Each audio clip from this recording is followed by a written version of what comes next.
Hi, I'm Alisha Thomas. If you're new here, welcome. Today I'm doing something a little different. I'm sharing a little bit about my story, where I came from, how I got here, and why I do what I do now.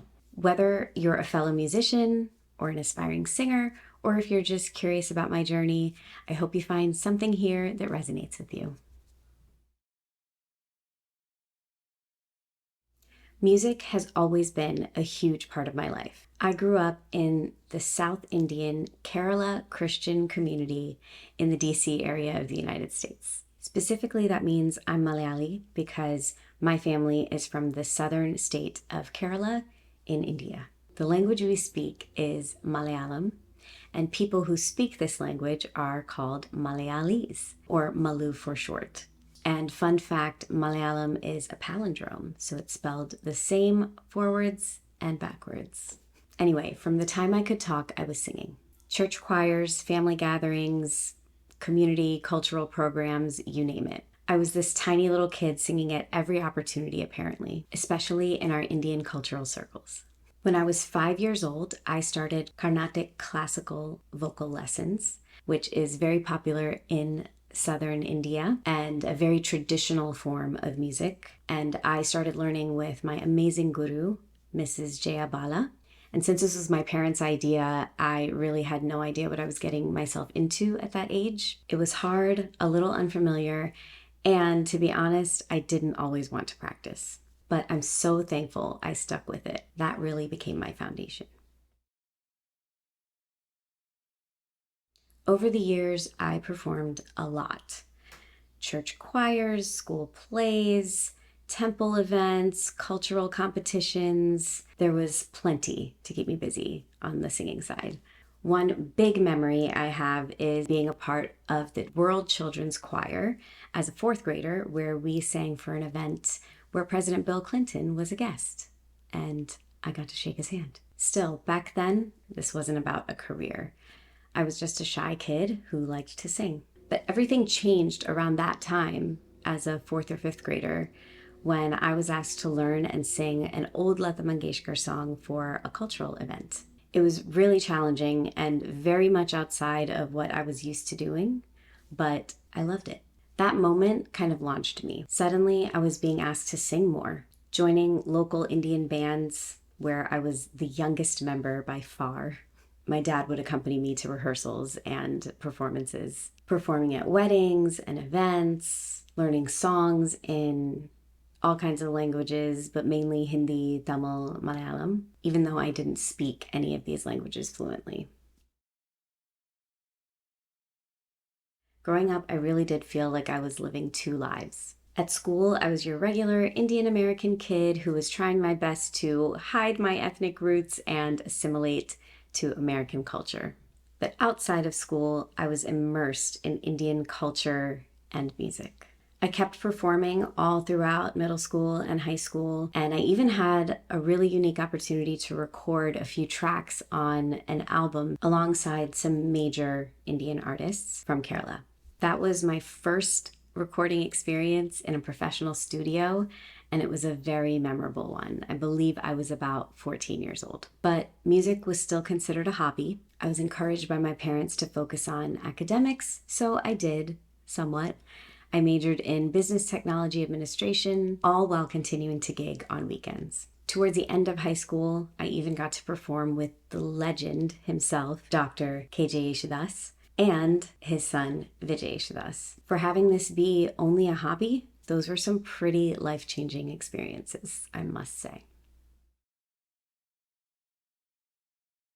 So after college, I moved to Chicago for a role as an event producer for a large national organization. It was my first time living on my own, and the job gave me some incredible opportunities.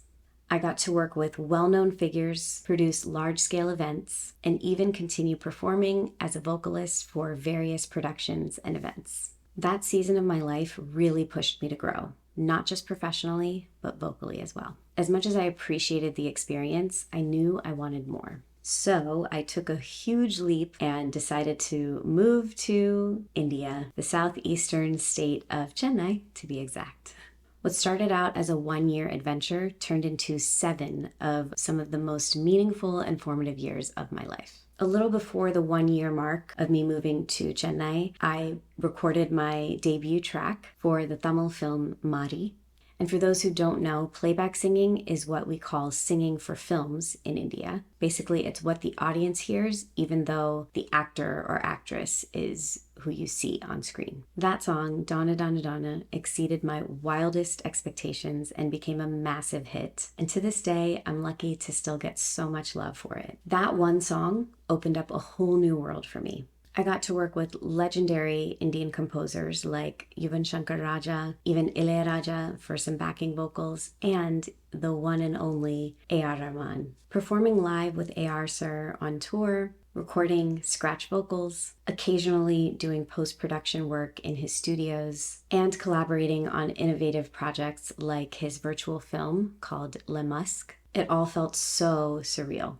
He really pushed me to explore new parts of my voice and my artistry that I didn't even know were there. And through those experiences, I happened to make some of my closest friends, even friends who are like sisters to me now. One of the most unique experiences while I was there in India was getting to be a part of the international dubs of Frozen 2, where I got to voice Princess Anna in both Tamil and Telugu, both South Indian languages. That was definitely one of the most challenging things I've ever recorded, and also one of the most rewarding. Some other highlights, getting to perform with Anirudh and many other brilliant artists across the Indian music scene, and developing strong friendships with so many of them. There's so many other experiences to name and so many incredible people I got to meet and work with along the way. Not enough time to share, but I really grew so much as a performer and as a collaborator during those years, and I'm endlessly grateful for it.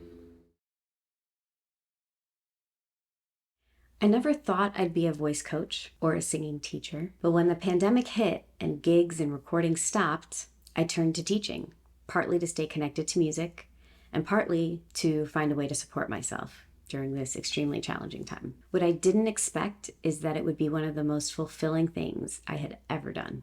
And figuring out the technical side, like the audio lag, how to demonstrate things clearly through a screen, was definitely its own challenge. But once I worked through that, I realized how effective virtual lessons could be. Now I still get to teach online, and it's opened the door for me to work with people all over the world, from kids to adults, beginners to professionals, across all genres and languages. I love watching people grow into their voices, especially when they come in unsure and leave with a whole new sense of confidence. That kind of transformation is what keeps me inspired, and it's what made me realize how much I want to keep growing too, as a teacher, a performer, and a person.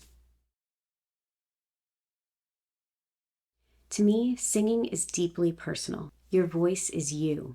It's not about sounding like someone else. It's about finding your unique sound, your freedom, and your expression.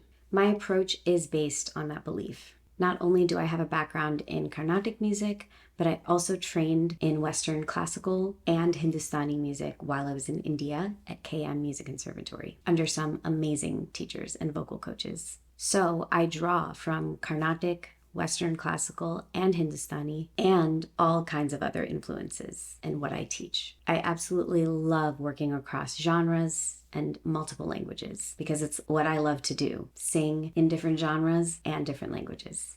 And I always try to create a space where people feel safe, supported, and challenged to grow, just like I did during my journey.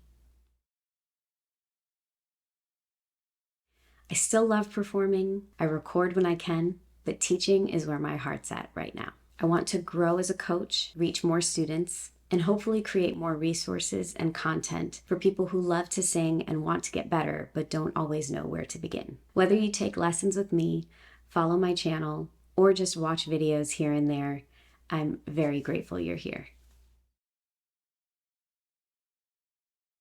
Thank you for watching and listening to my story. Of course, there are tons of details in between the things that I did share, but I tried to keep it short and simple. If you connected with any part of it, let me know in the comments. I would really love to hear from you. And if you're a singer or someone who wants to be, I hope you stick around by subscribing to my channel. There's much, much more to come.